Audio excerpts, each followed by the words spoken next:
Hyundai is making the switch to electric and has been well underway for a few years now, readying itself for that 2030 date that everyone's aiming for. This is their latest model, the IONIQ 6.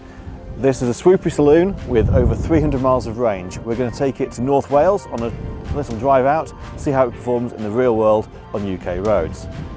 I'm Miles Roberts, you're watching Chorley Group GoEV.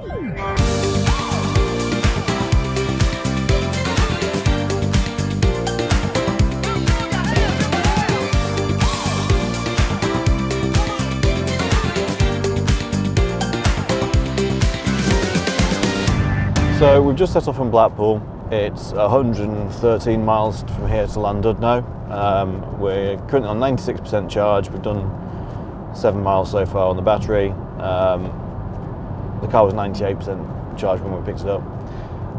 So we're showing a range left of 300 miles here in eco mode.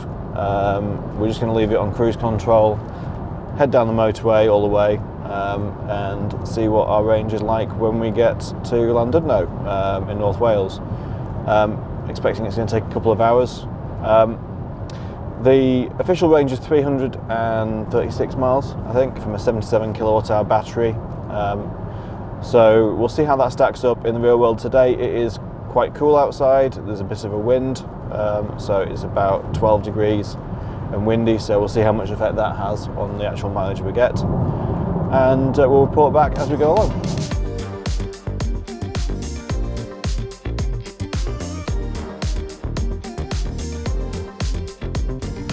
We're about 2-3 miles from Llandudno now.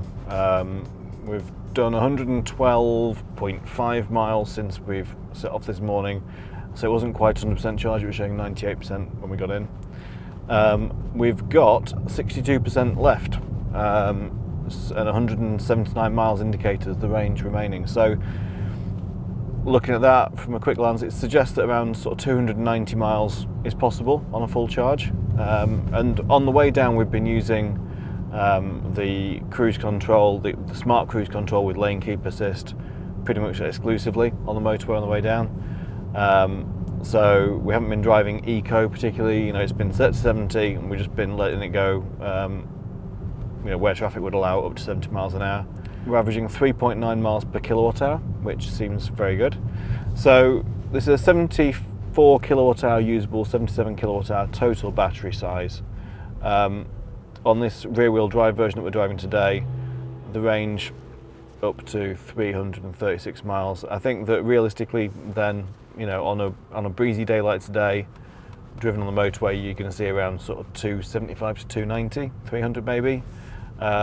If you're driving more urban traffic, you're going to see over 300 miles fairly easily. And certainly on a day where we've got slightly less wind, it perhaps would be even better than that as well. So that's pretty good going really compared to some of the other EVs. It's getting quite close to its advertised total, which is good to see. In terms of how it is to drive, well, really easy, really. One thing about this versus the IONIQ 5 is that it's about 20 to 30 centimetres longer. It sits around 11 centimetres lower, so it has a much lower centre of gravity.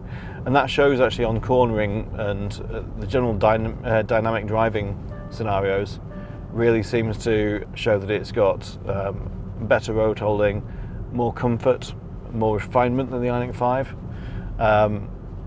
The ride is very good, even though this is on 20-inch wheels. The suspension is excellent, it soaks at the bumps really, really well.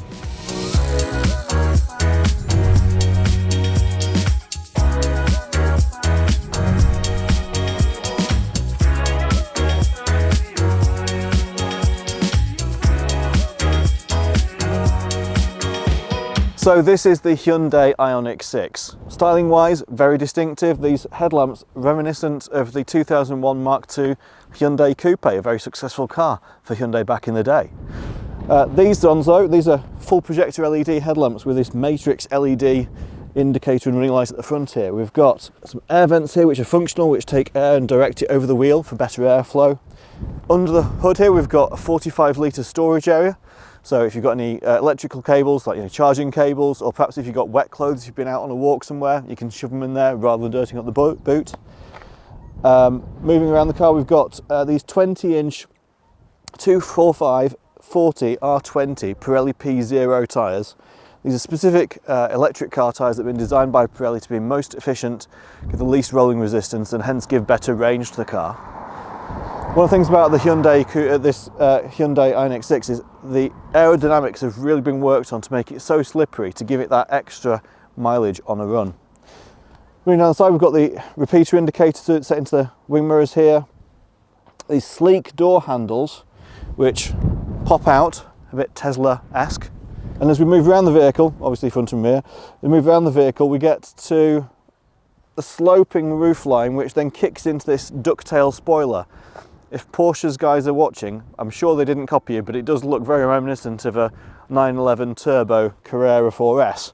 This spoiler here with integrated brake lamp, and then we've got this lower spoiler here, and then we've got this massive wraparound set of LEDs which run all the way around the vehicle here, which run the daytime running lights, but also they've got built-in indicators, brake lights, everything in that matrix. And then we've got these chrome strips which kick up from the rear bumper, which give a sort of bit like the bumper overriders you used to get on again on the chrome bumpered Porsches back in the 70s. So overall, the rear looks really sporty, looks fantastic. Under here we've got a powered tailgate, reversing camera there. And then as we move all the way around to this side, we've got the charging socket, which electrically opened there, so there's a button to just open and close it. That's the exterior. Let's have a look on the inside. So the interior of the IONIQ 6 feels like quite a grown-up affair. We've got two 12.3-inch screens up here. This dashboard which goes along and then wraps and curves up at the edges, giving a sort of almost like an inset feel to the dashboard. We've got this blue line that runs across the bottom of the dash here, which is illuminated. The texture on here, it's got like a sort of almost like a corrugated cardboard sort of look in silver, set within a resin, so it gives a sort of texture hidden underneath the surface, which is then mirrored in this ribbing we have on the door panels here. The doors have got no buttons or switches or anything on apart from the actual door handle, so the electric window controls, the door locking, unlocking, etc. is all built on the centre console here. And that does mean that these doors can be quite smooth and swoopy. We've got these large speakers in the doors as well. It does give it a bit more feeling of width, perhaps, across as you sat in it. On the steering wheel, we've got a drive mode button here, access to your buttons you use for cruise control, lane keep assist, etc. on this side. On this one, we've got various controls to do with the hands-free telephone and so on. The stalk down here for selecting drive, neutral, or reverse, or press the N for park, which is very similar to how you find it on the IONIQ 5. We've got auto lights, auto wipers, we've got adjustable regeneration using the paddles on the back of the steering wheel here, so if you squeeze the right one, it changes it so that it's a lighter feeling of regeneration, so you take your foot off the accelerator and it will tend to freewheel. If you pull this one, it brings it to level 2, level 3, and then max puts on I pedal, which is basically you do one pedal driving, so you take your foot off the accelerator and it'll brake for you and bring you to complete stop. On the centre console here, again, very clear, crisp touchscreen in the centre. Below that we've got the controls for climate control, which is sort of set within this backlit area here. The EV start-stop button here. And then as we move down through the centre console, we've got a very large storage area underneath. Above we've got a wireless charging pad there, we've got a USB-A port here. We've got two cup holders, so we've got those electric window controls, and then under here we've got a large storage bin, quite deep, and it's got two USB-C connectors in there. The feeling I've got overall is that it feels quite spacious, it feels quite airy. Certainly this large suspended sort of structure in the middle as the centre console gives a feeling of space underneath with it, because you can see a lot of light under there. Yeah, it's a nice place to sit. Let's take a look at what it's like in the back. So in the back of the IONIQ 6, the first impression you get is that there's acres of legroom. I mean, that seat's set for me. I'm 5'11", and you can see that I've got 8 or 9 inches of knee room. And if the seat was a bit higher, I could put my feet under the seat as well. However, the floor of the vehicle is quite high, so my legs aren't fully supported under here. Also, one slight downer is that if I sit back, my head is touching the roof at the back here,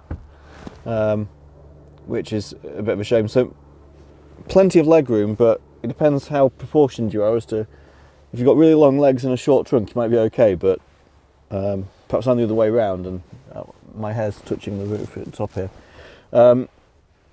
Across this back seat, we've got obviously really plenty of room if you're going to have 2 adults in the back. If you want to have a couple of car seats, there's sort of enough room in the middle for a middle passenger, but again, it's slightly inclined and my head's definitely pushing against the roof now, so test it for yourself and see if it suits what you require. If you're not having a middle seat passenger, there's a fold down armrest with a couple of cup holders, which is nice to see. We've got 2 USB-C ports in the back here and some rear air vents, although there's no rear controls for the climate, so that's just going to be exactly the same as it's set at the front. This is the premium spec. On the doors we've got heated seat switches with 2 stages of heating. Little storage pockets down here, again here perhaps for phones and things. Electric window controls in the back, and a rear interior light. Obviously the roof swoops down quite a bit. I think that, you know, to get the aerodynamic shape for this car, that's what's reducing the headroom in the back. Let's take a quick look at the boot. In the boot of the IONIQ 6, which is electrically operated even on this entry-level model, we've got 401 litres of storage space. Now, it's a very saloon-style boot with a sort of fairly narrow opening, but it goes on for miles. And if you actually want to put in longer things, so say for example you go to IKEA and you want to buy a Billy bookcase or whatever, you can pull on here, and then the back seats actually tumble down and give you a full load bed all the way through. So it's almost as practical as an estate car, but in the sleek coupe body shape. So we've finished doing our filming now at Great Orme here at Llandudno, and we're going to head off back up the motorway back to Blackpool.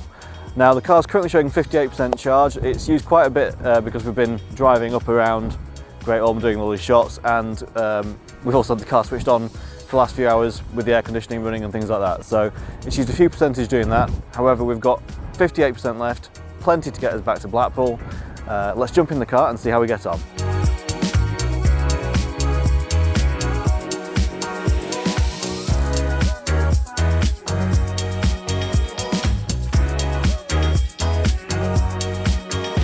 So in a fairly similar situation for most people, I'm sure, we're currently stuck in traffic on the M6. Traffic is moving at around sort of 30 to 40 miles an hour.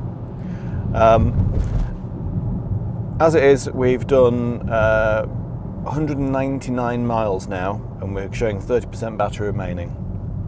So realistically, I think sort of 275 miles, 280 miles is probably about where it's going to be as a total. We only have 45 miles to get back to Blackpool, however.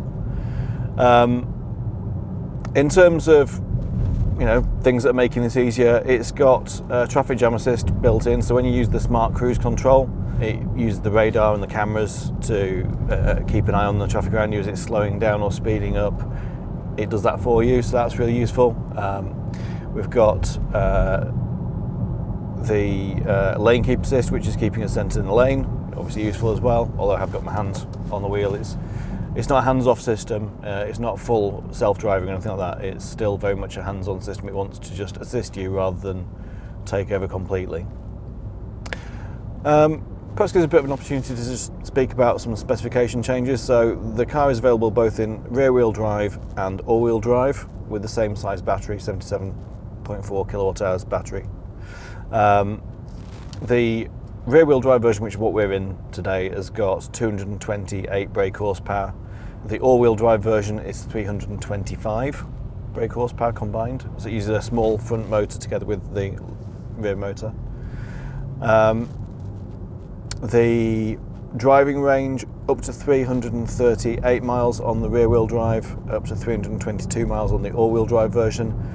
Both versions are available with a tow bar package, so you can get a tow bar fitted and it will tow up to 1.5 tons, so 1,500 kilograms, which is in the territory of a sort of reasonable sized, you know, sort of 4-berth caravan. So it does make it potentially a car that you can use for that as well. Overall, again, you know, we've been in the car now close to 7 hours. The driving is easy. The control we had, particularly on those twisty roads around Wales, we saw very good road holding, very good positive driving feedback as well. The steering seems very direct, very secure. There's no sort of woolliness that you get with some cars. So that's good to see. Apart from that, it's just been quite easy. We've had the climate control on and sort of set to 19 degrees all the time. So that's been on as well, using a bit of energy. But yeah, overall, I think realistically sort of 275 miles range from a single charge is very likely. And I think that's commendable really for the size of vehicle that it is and the type of driving that we've been doing today, which has been mainly motorway. So we've made it back to Blackpool. We've done 242.2 miles since we set off this morning, an average of 3.8 miles per kilowatt hour. Now there's still 14%, that's showing 35 miles range remaining. It did warn us when we got down to 21% battery left, which is about 56 miles range. So we're driving on the motorway at that point and said, you know, you might want to consider finding a charger sometime soon. Obviously we knew we were heading here, we were well within the range, so we were okay. So yeah, so 242 miles driven, 35 miles remaining, so like I said, sort of 275 miles real world driving, sort of up to 70 miles an hour on the motorway, or thereabouts, for a lot of it. And yeah, it's done really, really well. Just going to plug it on charge and make sure it's ready for test drives tomorrow. The Hyundai IONIQ 6 has got onboard 11 kilowatt charger. That means if you plug it into a home charger, it'll charge at maximum 7 kilowatts on single phase or 11 kilowatts on 3 phase. So that means it's going to take around sort of 10 hours if you're on a 7 kilowatt charger. If you're on an 11 kilowatt charger, it'll take around 7 hours from empty to full. However, for DC rapid charging, which is what you use on the motorway, if you plug into one of these, which is a 50 kilowatt rapid charger, that will give you a maximum charge speed of 50 kilowatts. That will charge the battery from 10% to 80% in about an hour and a quarter. If you're lucky enough to find one of these, which is a 350 kilowatt rapid charger, which you do find springing up on the motorway now, those faster chargers are compatible with this car. So this does 800 volt charging, which is 350 kilowatts. And that means this can go from 10 to 80% in just 18 minutes. So you could do a long drive like we've just done today, plug in for 20 minutes and be ready to do a long drive all over again. Ideal for long distance transport. Hopefully you found this video useful. If you have, please click like down below. If you'd like to see more of our videos, then please click up here to subscribe to our channel. If you'd like more information about the IONIQ 6, if you'd like to book a test drive, please click up here to visit our website. To see our video review we did of the Hyundai IONIQ 5, click down here. And if you'd like to see more of our content, please click here.